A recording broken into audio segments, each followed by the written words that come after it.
Tell me where.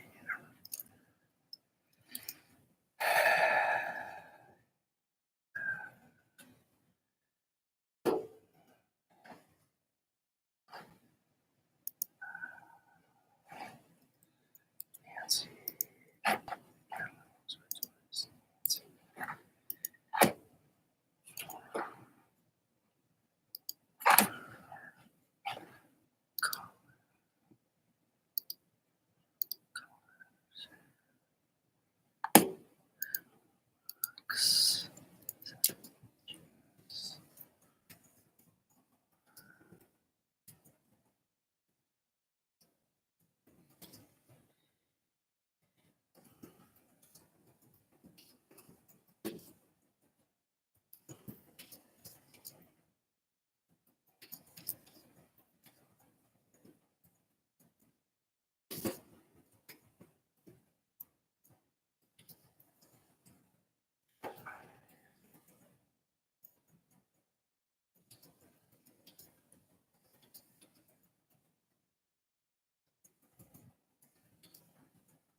Guys, we're gonna go over here.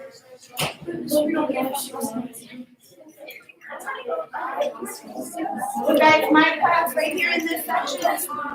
Run these tables, have a seat. You like scared right here. Oh my God! Can't see. Guys, on the floor, sorry. What? Can I stand over here? I have gloves, watch guards, and I feel I can't see over their heads, so I can see. You guys have all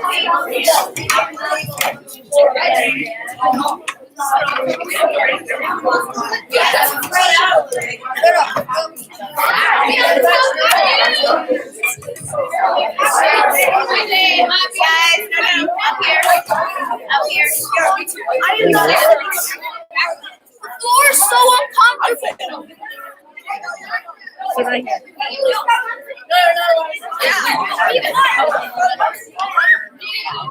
No, trying to really stop. 40 minutes. No, but Evan,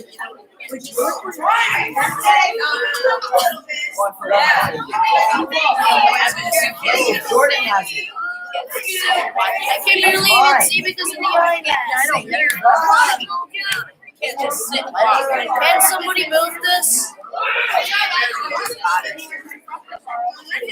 Somebody move this.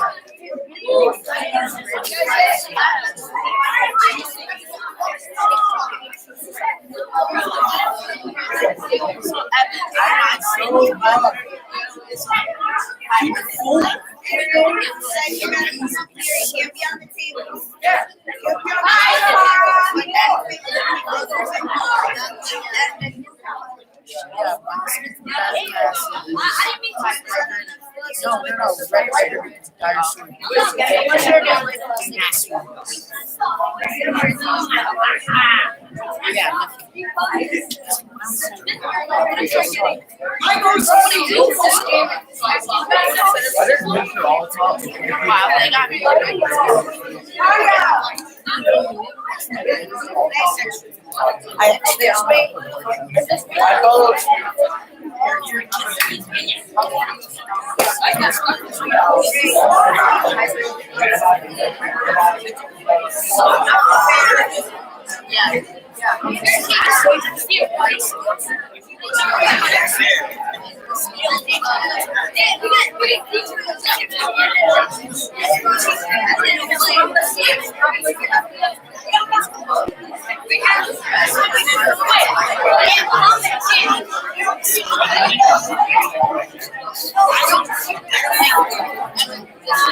Excuse me. I need everyone's attention. I have a couple announcements and I have some things to go over. First and foremost, I want to congratulate everyone on the nearing the completion of this fantastic project of broadcast of making your newscasts and making your movies. Now, a couple things. I have one announcement, ladies over there. Okay. Anyone that is doing National History Day, I need to see you during lunch. In particular, those that are doing websites, you need to speak. We just need to catch, just get up to speed. Okay, ladies back there, I want everyone's backs not sitting in a circle towards each other. I want everyone's bodies turned and face forward, please. Ladies over there on that side as well. Okay, before we begin today, and I'm going to turn it over to Mr. Altop, Ms. Barlow, Ms. Navarra, and Mr. Anderson in a moment, is this, SR squared. Okay, so let's think about that for a second. We have to be safe, so if something were to happen, we have our emergency exits. Okay? This half will go here, this half will go there. That half and that half will go here. Now, but the more important gentleman in the back over there, this is a live broadcast. People are watching this. Some of your parents may be watching this, to be honest with you. Okay, excuse me. Excuse me. And this broadcast at some point, most likely, will be put up on the website. Dr. LeBlanc is watching it right now. Excuse me. And Miss Brooks. So with that said, let's keep SR squared in mind. So the real important part is being respectful and responsible. Being respectful during the presentation, not commenting, not laying down, not making noises. We all want to hear. There are other classes watching beyond the people I've already mentioned. Okay? You also need to be responsible that all of you have a task in front of you. And your teachers have gone over that task, so it's important that you follow that. Lastly, I want to talk about not just respect, but also being responsible in the way of, think about it, eventually your video is going to be up. And how do you want everyone else to respond to it? Do you want them to be attentive and thoughtful? Or do you want them to have their back turned and talking with their neighbors? And for all of us, you put a lot of hard work in. Okay? So therefore, it's an expectation that you're respectful and responsible. And so with that said, I'm going to turn it over to your teachers. And I just, for your first annual movie award, do we have a name for this movie award? Well, it's the first annual showcase. Showcase. Or film fest. I couldn't fit it in Santa Monica, so if you want to have it, you can. I'll work on it, turn off lights, and I'm going to check out the sound screen. All right, so now that there's a new speaker, we should be attentive to Mr. Alton. Are we streaming? There's a lot of broadcasts going on. I'll move it around and yeah. You're already, yeah. So welcome to the West Side, first annual West Side broadcast. The reason I say that it's first annual is that this has never happened before. We've never done this here before. And the teachers, all the teachers were like, what should we do? And before break, like right around National History Day, we were like, what should we do next? And this idea came up. We had no idea how it was going to turn out. And I have to say that just in terms of like technology, the use of technology, the research that everybody did, the use of the green screen, the incredible creativity. As a teacher, that's one of the things that I value most highly in students. And my mind has been blown by how creative this work is, while also at the same time very serious academically. So the idea is like we can make a change in the world. There are problems in the world. That's what we first started out with. There are problems in the world that we are going to face in the next 10 years. That 10 years from now, when you are graduating from college, 10 years from now, that there are going to be problems that you have to face. And so the research that you did is like starting to get that thinking, what are people doing to address the problems? How can they change? So I'm very much looking forward to some of the ideas that are coming out. Awesome job. This next slide, just as a reminder. This is not an award ceremony. That you need to rate each news broadcast on a scale of 1 to 10. That's why we have these here. There's not a set order. We're going to start with one from Miss who's We're just gonna You're just going to see them come up. You have to recognize who it is. We're not going to announce every single one. You just write down what it's about, and then make sure that you know who was in it, because you have to rate it. You can write down names Yeah. underneath topic too, if that'll help you to remember. And hopefully the global issue is what you want. Yeah, the global issue, what it's about, and if you can make a note about who it is, rate it 1 to 10, and any notes that you have, 1 is low, 10 is high. We are going to have awards in different categories. Here are the categories. Top video overall, top news team. So if you notice that these people have really great presence on the screen, they're top news team. Top use of special effects. That might be the green screen, it might be sound, it might be video. Top use of evidence. You were supposed to have a lot of evidence in here, a lot of statistics, that kind of thing. Who did the best job with that? And lastly, what was the most interesting one that you saw? What was your favorite video overall? That's what we're rating today. So please watch carefully as you do this, and we're going to get started right now. What's that? Individually. That's especially from where they are. That's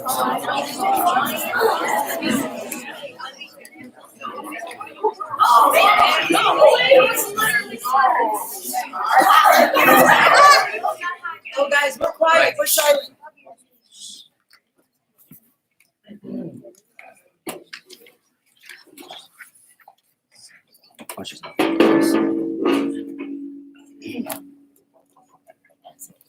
Go ahead and try it.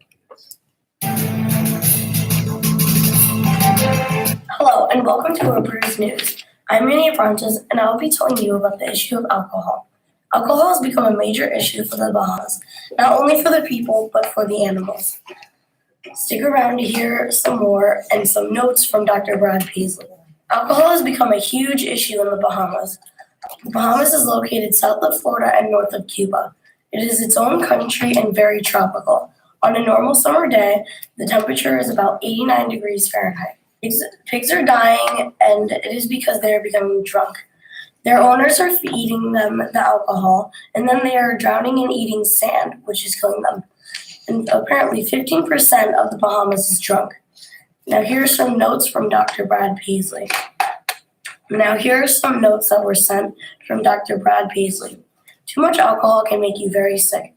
The human body's livers break down and remove harmful substances, and alcohol is destroying their livers. So that means they will not be able to remove the harmful substances, which can cause major diseases. It can increase chances of liver inflammation and other liver diseases. Another thing is that when a pregnant woman drinks, strange things can happen to her not yet born baby. 79% of drinks drunk in the Bahamas have alcohol, and these liver diseases are killing people.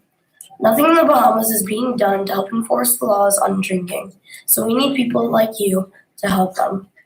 And that was Reporters News.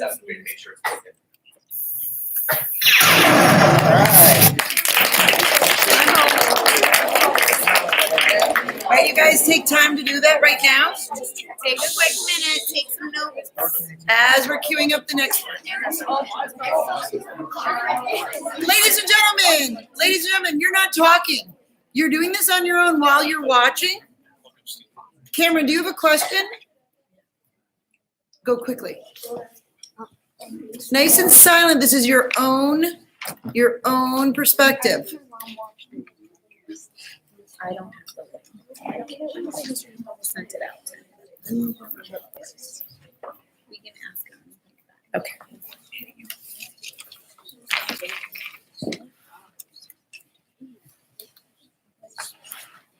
Are we ready for this?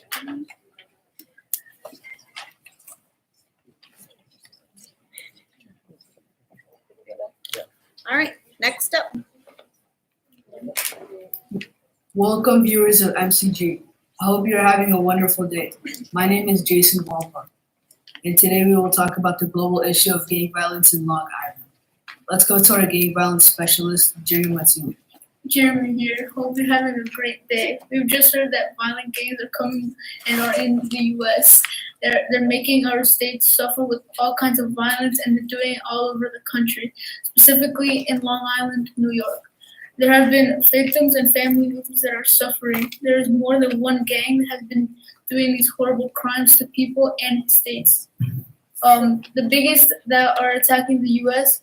are the MS-13, which are called the Mara Salvatrucha. They originally came from El Salvador. That is where their headquarters, and they started there and ruled El Salvador. Now they're coming to the U.S. The gang is mostly young people under 30 that are in this gang, and you can get killed. You have to kill someone that you love. In order to get out of this gang, you have to join a church and be actively involved, or else they will find you and they will kill you. The ages of MS-13 suspects are from 14 and 40 years old. These are mostly young people because they join at a young level. It shows on the graph that 160 people are from 22 to 29 years old, which is really young. MS-13 victims are young, mostly 14 to 40 years old.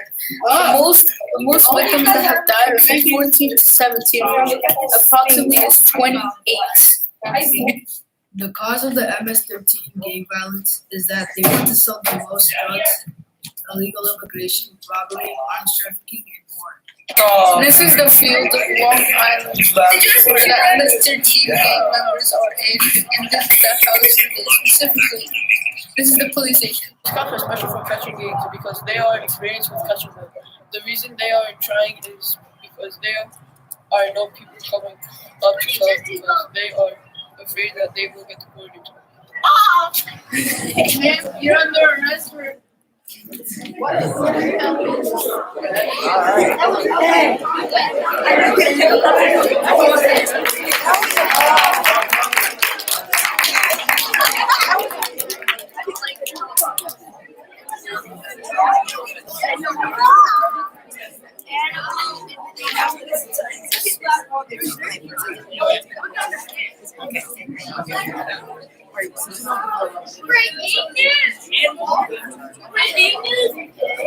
Oh, yeah.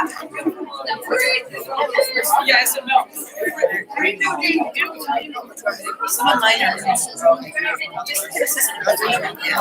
some of my guys are all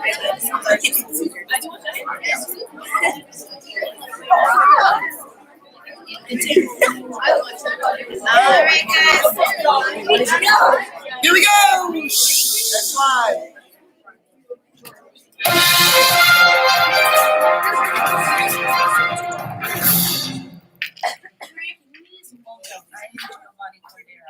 Welcome to NBC News. I am paired with Trevor Light. We are talking about endangered species in Ecuador. Ecuador is a country in South America, mostly of the west side. Ecuador's economy is not the best, so we assume that people are killing endangered animals because they are using them to make money or sell products. Hi, my name is Trevor Light. Here talking to you from Ecuador, the country with the most endangered animals. For example, the giant otter, black-headed monkey, spider monkey, and the Colombian weasel. These animals are all going to go extinct because of many reasons, which is what I will list. Causes of these issues are overhunting the animals, and they're naturally rare, or they're losing their habitat because of people needing to expand their borders. In Ecuador, there's been a lot of rainforest destruction. And also with the destruction of rainforests, they're also losing a lot of plants that some of these animals eat. The impact from the issue is a decrease in the animal's population and increased population of their prey. When a certain animal goes extinct, their special part in the food, the world will have problems, and we cannot fix it because the species that fixes the problem will be extinct. Thank you for sharing information about decreasing population of animals specifically in Ecuador, Trevor. Hopefully we can all fix this by not destroying their habitats and eating them or using them as products. Thanks for being here, as well as the people watching. And my final message is that if we drive an animal to extinction, we crumble in front of it more.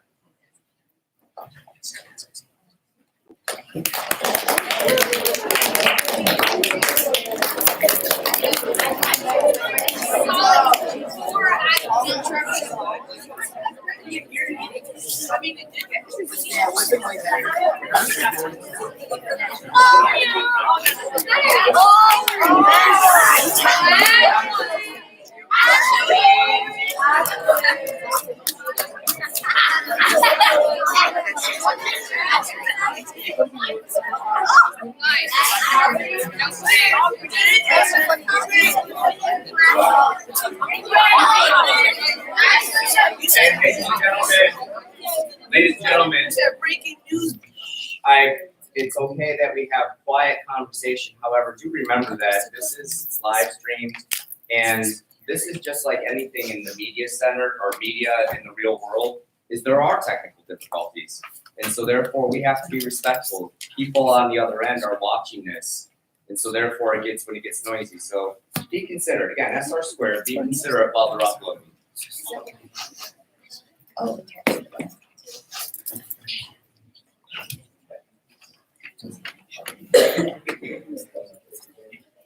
I think it's fine.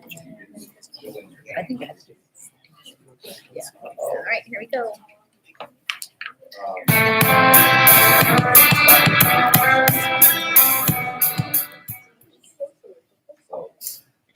Good morning and welcome back to A&E News. It is a beautiful morning, currently 9 a.m. here in Manhattan, New York. I'm Ashley Reyes, and today for our news headlines, we'll be discussing poverty in Beijing, China. Now to be introduced, Ariana, our geographical expert.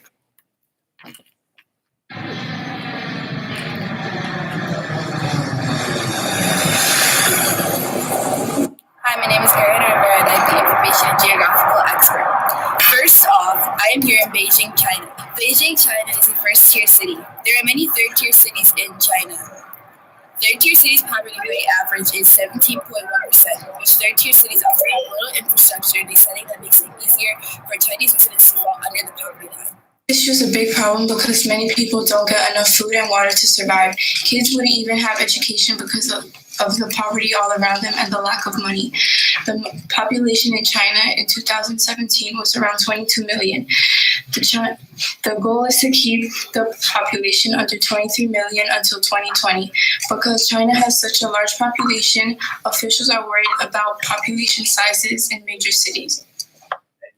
Oregon Project. Ironically, China's urbanization, which initially was seen as an improvement for the country's economy, is now known to be one of the leading causes of poverty in China. The best pathway out of poverty is a well-paying job. To get back to employment levels, we must create 5.6 new million jobs at a current pace. However, we will not get there until July 2019. To kickstart job growth, the federal government should invest in job creation, developing renewable energy sources, renovating abandoned houses, and that concludes our A&E News. Catch us tomorrow on Channel 5 at 6 p.m.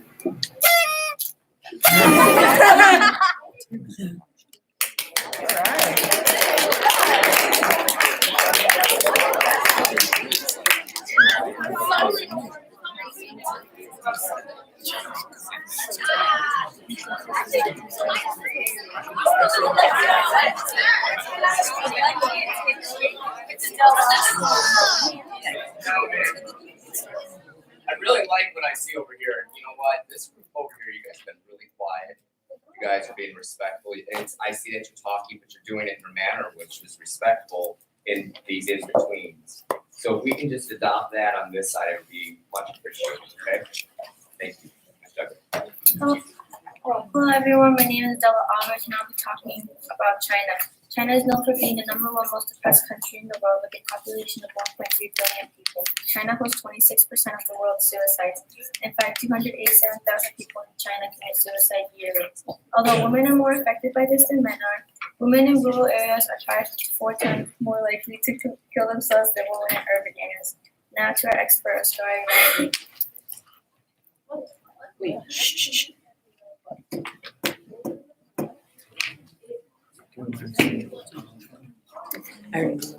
this part of the same group? So it just picks up? Good morning, Denver. Welcome to News. My name is Jada Clark, and today we'll be discussing mental health issues in China. More importantly, suicide. Now, more about mental health issues.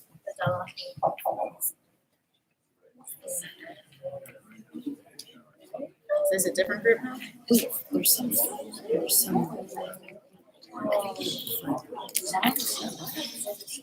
one and this one. That is. I don't see any of those.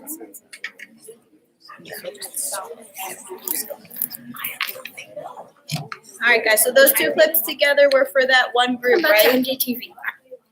That's enough. That was Jada and Adela together, and Ascari. Those two clips. That's it. And the song made us speak early. The reason that he was gonna upload it himself. Okay, so that's what we have for right now. 2 clips. Okay.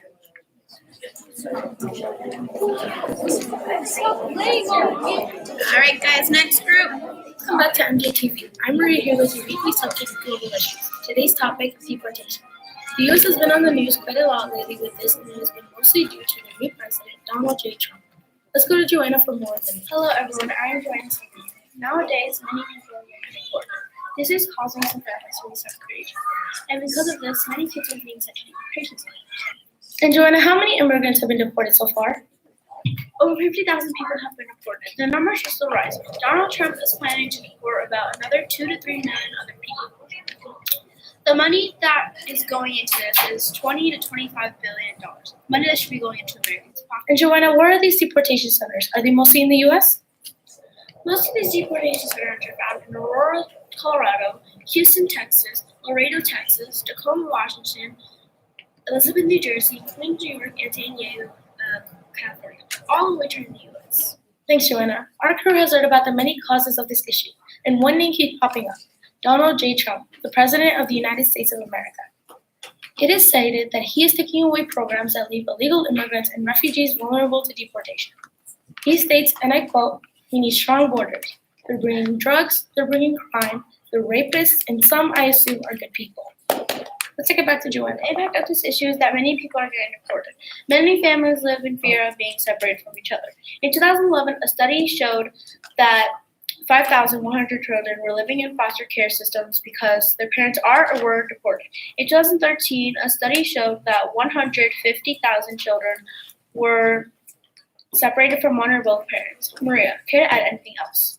Well, the protests are a part of resolving this issue because the deportation law that separates families has been resolved due to the protests. And the Democratic government has actually shut down to stop Mr. Trump from making these unjust laws. We hope this problem gets fixed, and we'll see you guys next time.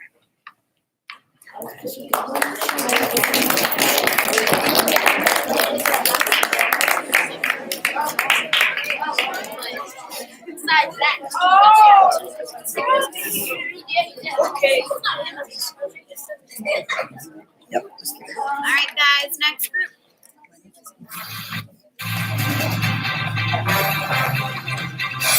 Hello, my name is Gabby Kardasky and welcome to Global News Summit.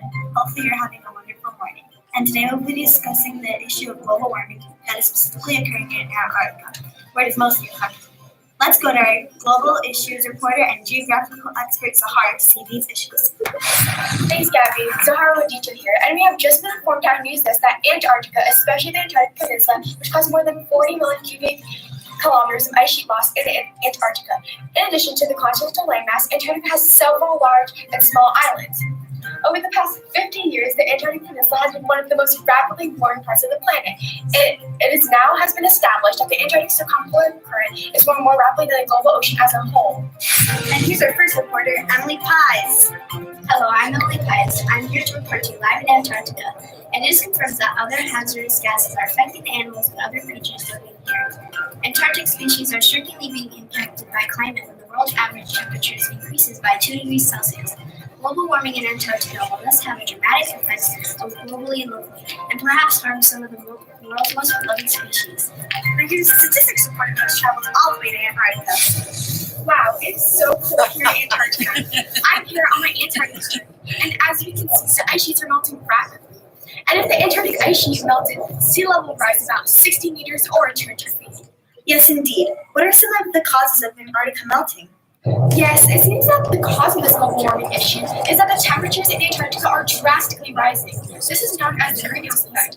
Carbon dioxide is released from activity that humans do, such as clearing land. Since we know the greenhouse effect has impacted many activities, then how has the greenhouse effect affecting the ice sheets? Yes, the greenhouse effect has impacted so many ice sheets that the greenhouse effect has caused radiation, causing the ice to melt.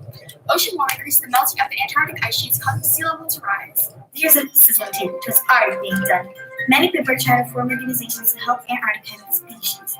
ASOC, the Arctic and Southern Ocean Coalition, supports the creation of marine protected areas and marine reserves to ensure that these species and the habitats are fully protected. The world has a rare opportunity to preserve these magnificent places and animals for future generations. And the Antarctic leaders take a bold step on marine conservation. That's it for today. Thank you for watching Global News Summit.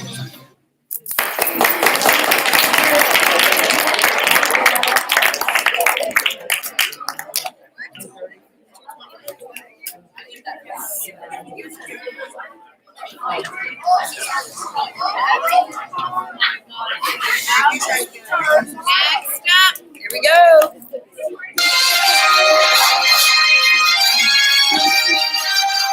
We're ready for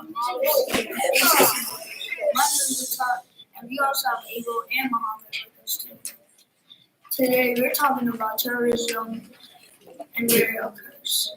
According to a recent study taken in 2017, the most common areas affected by terrorism is including Iraq with 2,466 incidents, Afghanistan with 1,114 incidents, and India 966 incidents. The majority of terrorist attacks occur in Iraq. The capital of Iraq is Baghdad. Iraq is located in Southwest Asia. Iraq is one of the eastern countries of the Arabic countries. The majority of Iraq is a desert with an average temperature of 48 degrees Celsius, which is equivalent to 118.4 degrees Fahrenheit. According to a recent census taken in 2017, there are 38.27 million people that live in Iraq. The terrorism in Iraq started around the year 1975 and is still continuing today. The terrorist attack started from the Al-Qaeda terrorist organization, the same group that caused 9/11 to occur. Research suggests that Al-Qaeda was formed on August 11, 1988, when a meeting between the leader of Egyptian Islamic Jihad, Abdullah Azam, and bin Laden took place. Thank you for having us here.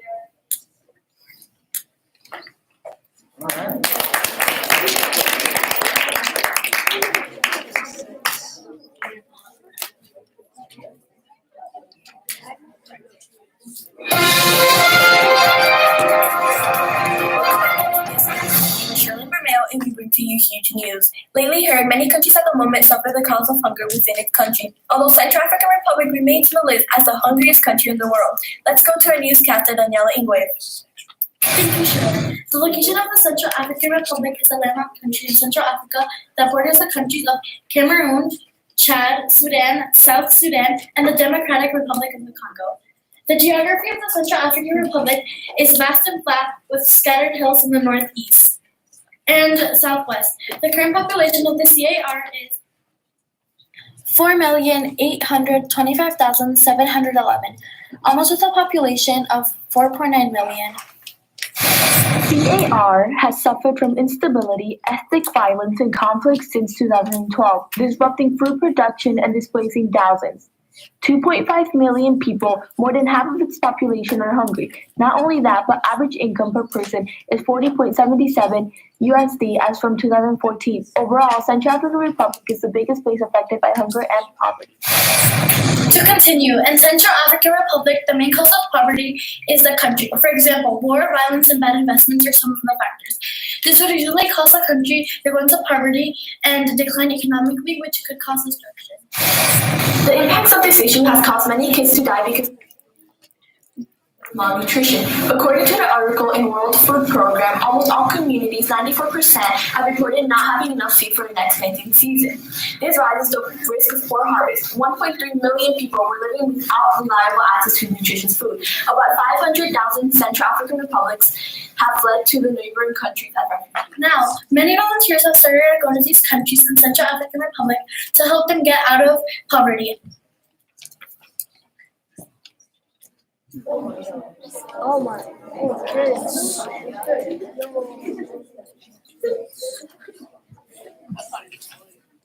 Help young kids who are struggling with malnutrition and help boost agriculture income. By raising incomes, more people can get jobs and therefore provide food for their family.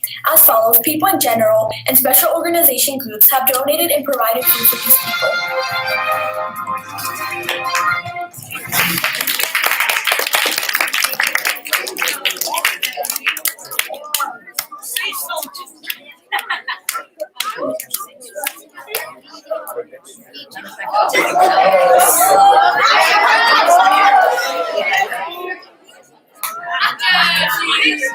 Alright, here we go, guys.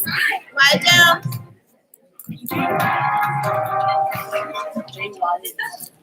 Welcome from all of us here at PJ669 News. Today in our news headline, we will be discussing the issue of school shootings in California.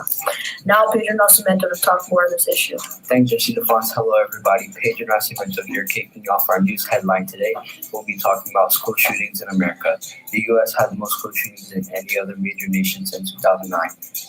Our research team also found that California has been named as the state with the most school shootings between 1990 and 2018. There have been 19 school shootings in California K-12 schools.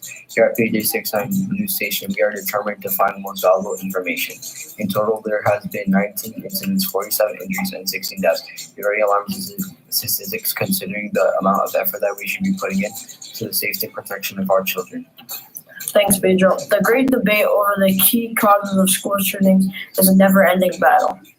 Some experts of our research team place an emphasis on the shooter's mental health, while others focus on a lack of gun control. As the nation searches for an answer to stop violent behavior, all possible underlying causes need to be evaluated. Pedro, can you tell us some more, please? Psychological factors that may contribute to mental illness include several psychological trauma suffered as a child, such as emotion, physical, or sexual abuse, and important early loss, such as the loss of a parent, neglect, and many other things. Jesse, what is the impact of this issue? School shootings are totally preventable, but no one is doing anything. These tragedies can happen anywhere from college campuses to elementary schools. These are young kids in constant danger because people have no regard to other people's lives. Keep in mind, these are children. We need to find a solution and fast. Now, Pedro, what's being done to resolve this issue? Thank you, Jesse. People are demanding stricter gun laws. Thousands of students across the United States walked out of class on Wednesday to demand stricter gun laws. They demand three important things: ban assault weapons, require university background checks before gun sales, and pass a gun violence restraining order law that would allow courts to dismiss people with warning signs of violent behavior.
And welcome back to 8 a.m. News. This is Haley Merrill and Stephanie De Silva. We will be informing you all about the important case of lack of education. We will be doing this in our sponsor for today's episode, Westside Middle School Academy. Lack of education is a big problem in several places. For example, some of the top places it affects is Africa, Niger, Eritrea, Burkina Faso, Chad, Guinea, Sierra Leone, Mali, Djibouti, Sudan, and Ethiopia. The most affected place out of all of these locations is South Sudan. 69% of refugees haven't finished primary school yet. Because of this, a good majority of people earn about $200 per year. That is roughly about $3.50 per week to live on. The causes of these issues are a few different reasons. For example, most places with lack of education don't have the right resources to give a good education. There's also not many times where homes, huts, and villages are in a walkable distance from schools. All of this makes it really hard to get a good education. As a result of lack of education, it can cause poverty and increase crime rate. Still, the situation isn't entirely bleak. The number of schools, teachers, classrooms, and students have all increased since South Sudan gained independence. That's it for today on 8 a.m. News. This is Haley Merrill and Stephanie De Silva. Tune back in tomorrow for more on 8 a.m. News. Yeah.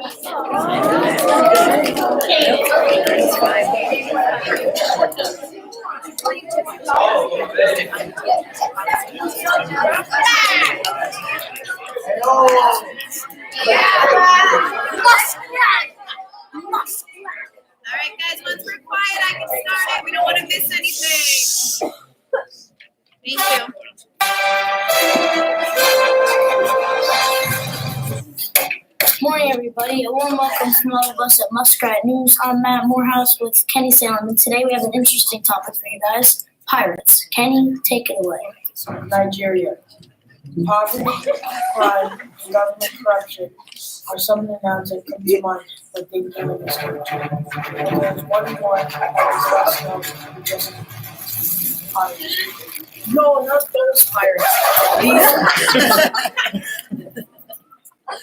In all seriousness, these pirates are more dangerous than you think. Back on September 23rd, 12 were kidnapped by these nautical criminals. There were many concerns of Somalian pirates in the early 2010s. Things calmed down, but it seems these problems are still not resolved. In the past year, there have been 107 attempted and actual attacks in total. As you may know at home already, Nigeria is one of the lowest income countries in the world, so it comes as no surprise that crime is prevalent there. With a government that does not support its people like it's supposed to, no wonder the pirates control the seas. There's not being a lot done to resolve this issue. Although there are Nigerian police that patrol the waters, there's not much being done to combat this issue of piracy. That's all for tonight, folks. Thank you, and I will see you tomorrow. We'll see you. Matt. That was fun.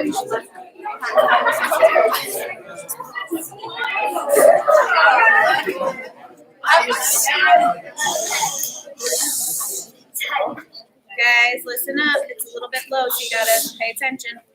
Hello, my name is Santos, and welcome to Inside. Today here with me, I have Sarah Palmer and Alejandra Garland. I hope you enjoy this and have a good day. And here is Sarah. My name is Sarah, and the issue that we'll be talking about today is elephants' rights to be attacked. Overall, Asian elephants have been attacked in 13 countries. These other countries are in Southeast Asia. Some countries with Asian elephants are Sri Lanka, Nepal, Laos, Cambodia, China, the Latin Peninsula, Vietnam, Myanmar, India, Bangladesh, Bhutan, and right next is Alejandra.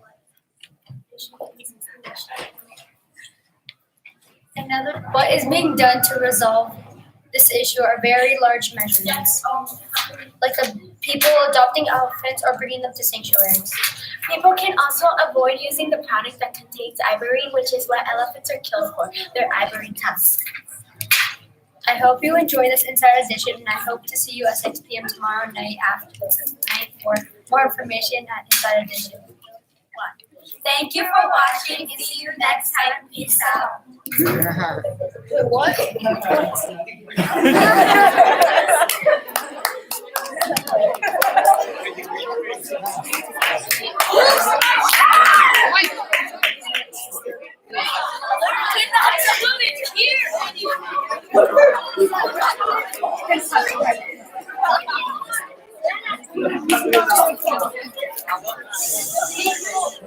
All right, here we go. Listening up, please.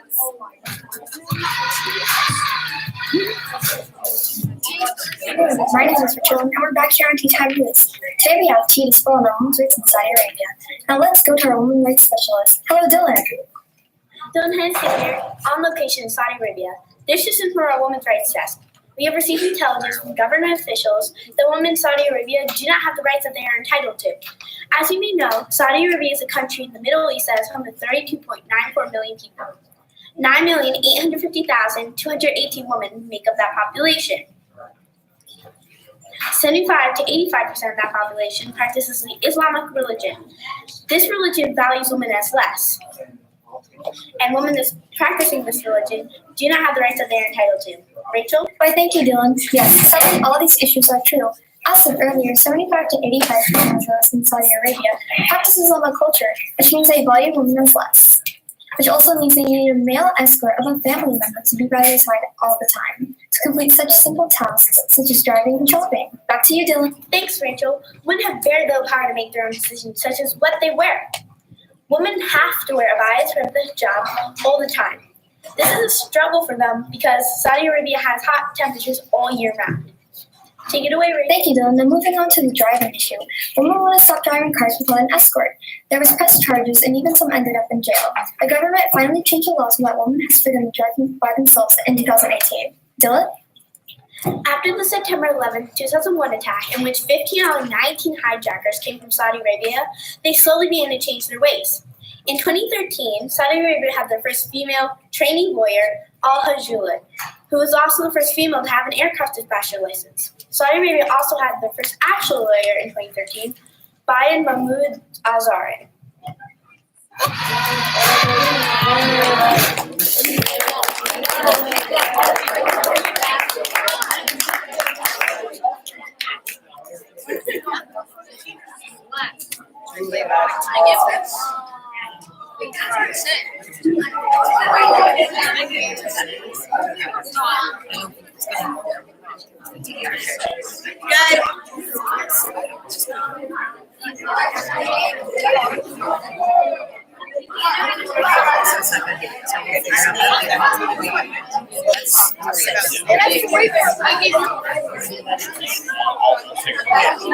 Oh, man. Here we go.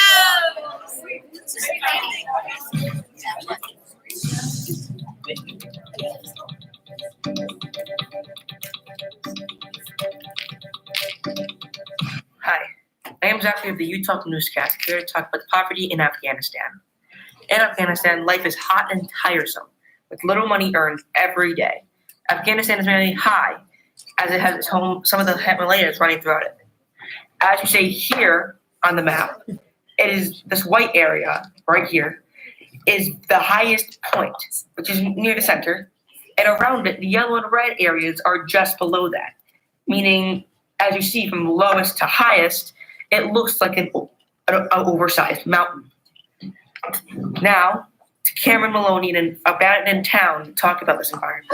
Thanks, Zach. So it's 98 degrees here right now, and it's the beginning of summer. It can reach up to 99 degrees Fahrenheit on average in the middle of summer. As you can see, it is very dry here, and the mountain behind me reveals that it's pretty high above sea level, meaning it's hotter here than many other places at the lower sea levels. Back to you, Zach. Spent on weapons of war. Another reason is that there is little schooling, as they have unsafe and unprepared school buildings. If the school is unsafe, kids and parents will not go, meaning kids do not get their needed education, causing kids to lack education, so they can't get a good, well-paying job. A small amount of Afghanistan's population, the World Bank states about 9% are getting more money to live off of, while 20% of the people already had this money. This leaves about 71% of Afghanistan's population in poverty, most of which can barely live off the income they receive from whatever sources they have. As per year, the average person, but 25% of the 71% of the total population, only makes about 16,000 Afghanistan dollars per year, which is not very much in the world of Afghanistan. Thanks for watching on the Utah News Station. Continue with the unpaying job. This impacts the issue because the unsafe school buildings do not mean that children and the parents will not let the children go to school to get an education to pay for this needed education to get a good job. It's like a cycle. You must get the education, get the good job to get the money, which then brings other kids to get a good education. If you lack the education, you cannot get a job, and you cannot make any money. So if you're not getting an education to get any higher paying jobs or any good jobs in the matter, except very cheap, low paying jobs.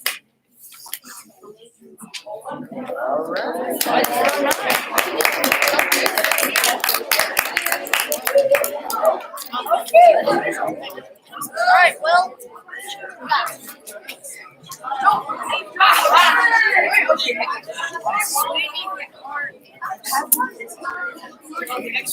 okay, the next one's up. Hello, I'm your host, William Sweeney, here from JWS Channel 11 World News. Here tonight, a major global issue that concerns many in the small country of Jordan. Live from the Al Jazeera School in Amman, Jordan, is our on-the-scene reporter, Joshua Hattar. Hello, I'm Joshua Tar, here outside the Al Jazeera School in Amman, Jordan. Amman is known to be the most populated part of Jordan. Now, there are many schools in Amman, but the population also a little bit 4 million. This is a special one though, having over 300 students graduated. Schools in Jordan either speak English and Arabic, or there's Arabic and they have a separate class for learning English. Here's my grandpa who is also here answering some questions. Hi, Jadot. How you doing? How many students in the morning do you see entering the Al Jazeera school? About 100. And do you think school is starting to be a top priority for kids in Jordan? Yes, definitely. Okay, thank you. We have been saying that many causes vary for different reasons. For starters, many adults are taking other categorized jobs. Teaching is a job that is not common for Arabs in Jordan. With little amounts of children getting an education, the amount of a possibility for teaching decreases. Hello, my name is Stephen Pars and I'd like to explain the impact of this problem. The education problem in Jordan is not right in this time and age. Kids in particular are having the most trouble in their lives because their parents are using forced child labor with not many teachers, little schools, and parents aren't going to put these kids in these schools. Unlike here in America where we have an education and many job opportunities. Will? Thank you, Stephen. As this issue becomes more apparent to many people in Jordan, parents are starting to send their kids to school because they're realizing how important it is to child development. The government is also trying to step into. They're starting to offer more field trips so kids can come and learn at school.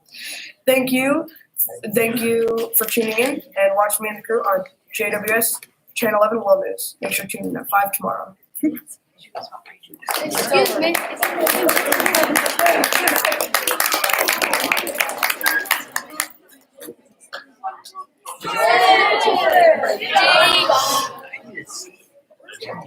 Jordan, light up. This is Channels Television's breaking news.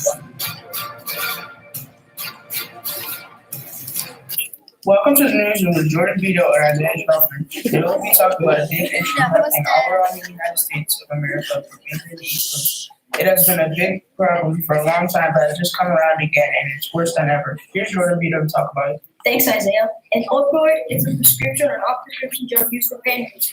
The crisis has been a bad thing all over the U.S. since the early 2000s. Although the rate was slow, it is still very dangerous. But recently, the crisis has grown large and has led to more and more casualties. Many people who use opioids use the drug because they can be experiencing severe pain. Opioids can cause endorphins, hormones associated with the brain and nervous system to release. This is bad because it can cause brain damage and can cause you to have a need for the drug. This results in addiction to the drug or in another opioid. Opioids are used as pain relievers. Most people overdose and they can overdose and die because they overdose of pain. They're only supposed to take very little of. People between the ages 25 and 34 are the most prone to overdoses on opioids because of their access to these drugs. Pharmacists and patients can both prevent overdoses of opioids. According to the National Institute on Drug Abuse, patients can take steps to ensure they use prescription medications appropriately by following the directions explained by the label by the pharmacist, being aware of potential interactions with other substances as well as alcohol, never stopping or changing a dosing regimen without first discussing with the doctor, never using another prescription, never giving their prescription medication to others, storing prescription stimulants and sedatives and other opioids safely. Pharmacists can help patients understand instructions for taking their medications along with how the medication works for the condition.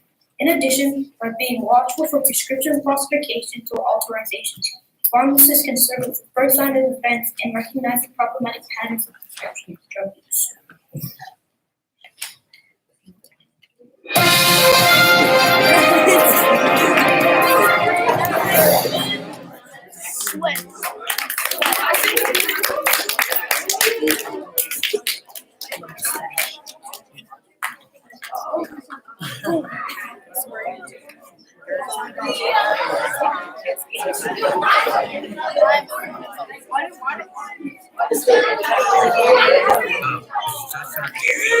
Everybody quiet, please.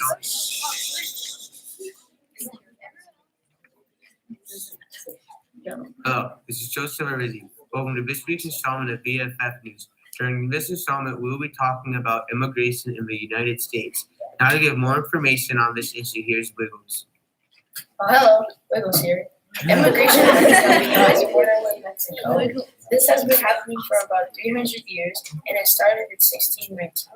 The U.S. started experiencing major waves of immigration during the colonial era. Many of the immigrants that came into the U.S. came for religious freedom, not other countries. Now to give the information of the cause of this issue is our expert Alex Lopez. Alex Lopez here. One cause that we have received the word by is many people leave their country because of war and they don't want to get harmed. Another cause that we have received the word by is many people leave the country because of a natural disaster and when they want to recover by coming to the U.S. for a new life. Going back to Joseph Arizzi. Here you go. Hello, Joseph Arizzi here, back with the impact of this issue. The impact of it is that the population of the United States of America is up drastically. The immigration population has grown from 8,202,388 in 1990 to 42.4 million in 2014. And also only 76% of that population of immigrants are legal. Through this uproar of people entering the country, citizens of the country are losing their jobs. Also, immigrations come for education in the long run, but about 40% of all immigrations drop out of high school. Thank you. Now, the solution to this issue, here's Alex Lopez. Go. Alex Lopez here. We have just been informed that the U.S. Border Patrol has been at the border every day of the week to stop people from going into the U.S. and if they see immigrants coming to the U.S., they were arrested. The Border Patrol was first created on May 28, 1924, and was founded by the United States Congress.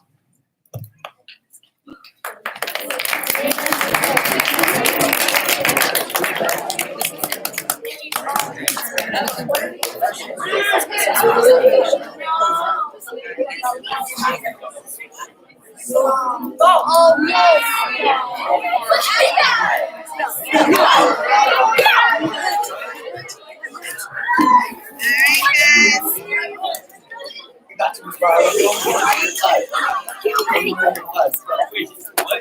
Alright. We're waiting. We need your quiet.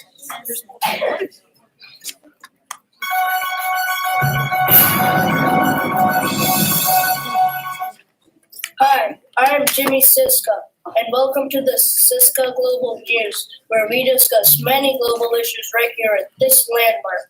Today's topic is unemployment in Ethiopia.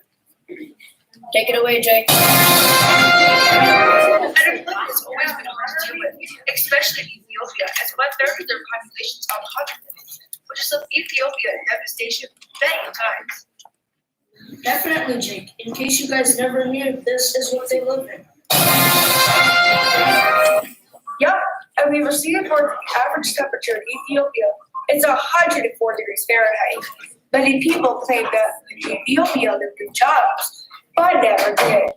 Because of this, they're facing food scarcity. The workers averagely only make $6,000 if they're lucky. Averagely, 8,000 people are dying every day. Even water has become a problem to get because of unemployment. Those 30% of the people now live without shelter, food, or money. The population of Ethiopia is decreasing every day.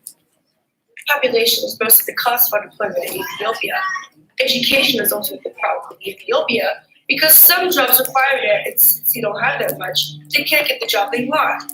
Their debt is pretty big too, and in order to pay it, they can't employ anymore. According to ResearchGate, some of the ways to lessen unemployment are to teach students hands-on skills and prepare themselves to be self-employed. Back to you, Jimmy. Well then, thank you for taking my show, and I hope that you will be able to get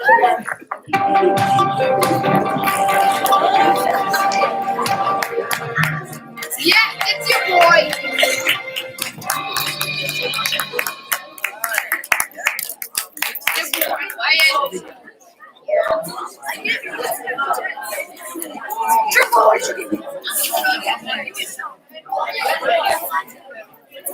Okay, and one said who needs that.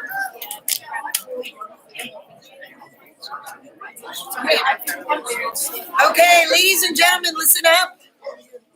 We are by class going to, we're going to go back and do this in team enrichment on Monday, correct? So we will see everybody's. I know my room and Miss Navarro still needs to go, but whoa, stop. Real quick, that was an awesome beginning. Awesome. One thing that I just want to say, so we were gonna try to get as far the way through it as we could. There may be some of you who had technical difficulties whose stuff did not get uploaded, right? But it hasn't been played yet. So there still is a last second chance for you to finally get it up into Google Drive. So please take advantage of that between now and next time. Hey guys, wait, sit. Oh, come on. I know, but wait.